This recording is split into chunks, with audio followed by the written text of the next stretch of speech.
What happened when a tired mother called her son a calabash? Long ago, at the foot of a high mountain, a lonely widow named Shindo worked from sunrise to sunset, doing every chore alone. Each night she lifted her eyes to the sky and prayed, asking the great Almighty for help, because her work felt too heavy for one woman. One day, as she weeded her little field by the river, a noble chieftain suddenly appeared beside her and said he was a messenger from the great Almighty. He placed some gourd seeds in her hand, told her they were the answer to her prayers, and then vanished, leaving Shindo staring at the tiny seeds.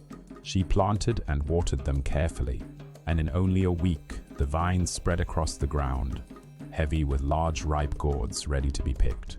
At home she cut off the tops, scooped out the pulp, and set most gourds to dry on the roof, but kept one fine gourd by the fire for herself.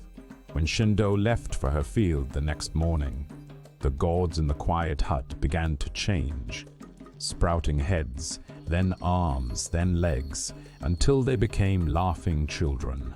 They called to the slow boy by the fire, Kitete, then ran out to play and quickly finished every chore, while Kitete sat with a simple, happy smile, helping only a little.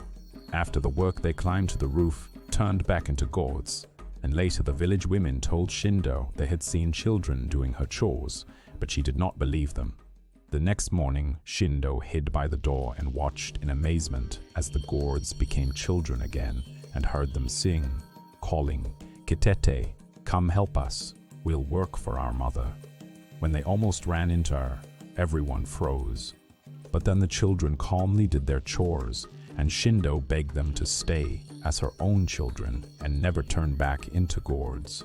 From then on, Shindo was never lonely, and with her many helpful children, she became rich in fields and animals, though Kitete still mostly sat by the fire with his slow, sweet smile.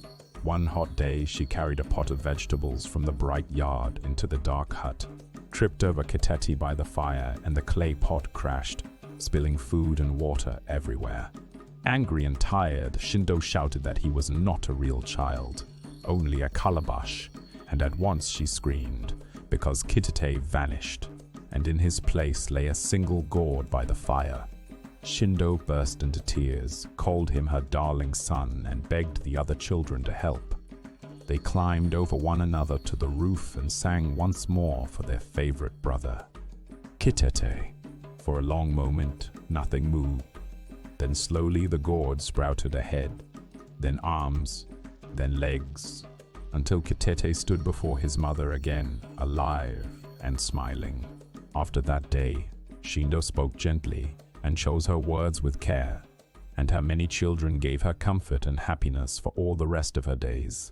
Words had great power, so mothers and fathers needed to speak gently to their children. Follow for more African wisdom stories.